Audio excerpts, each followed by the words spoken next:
I'm Dan Chury. I'm the paleontologist here at Dinosaur National Monument, home of one of the largest dinosaur graveyards in the world.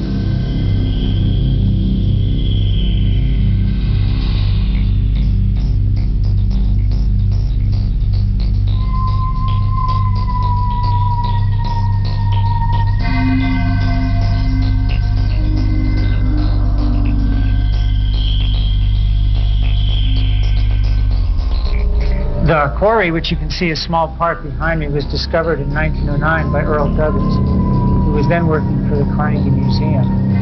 He was actually working south of here collecting tertiary mammals when the Carnegie asked him to come up to this area and look at Upper Jurassic sediments for new dinosaur localities. And the reason he wanted to look in the Upper Jurassic is those areas over in Wyoming and Colorado had, in the late 19th century, produced spectacular remains of dinosaurs. Douglas came up and spent parts of 2 summers looking around, doing more or less what paleontologists do nowadays, walking in ravines and over hills, looking for small pieces of bone exposed at the surface, and then following back up the hillside to find out where it's eroding out and trying to determine what's there.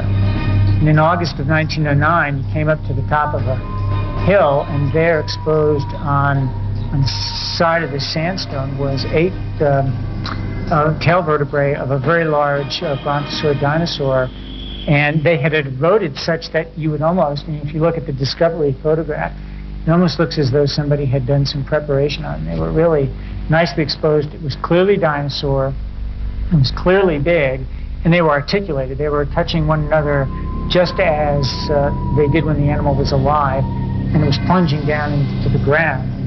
Earl Douglas recorded this in his diary as a most beautiful sight.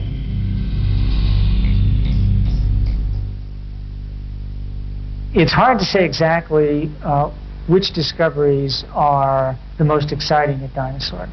It really depends from a paleontological perspective on what your interests are. One person's really exciting discovery may be kind of ho-hum to someone else. But certainly over the last 6 to 7 years, we have moved out beyond the visitor center where this big quarry is housed into looking at other Morrison exposures in the monument. And we have really only just begun to scratch the surface and yet have made some very important discoveries.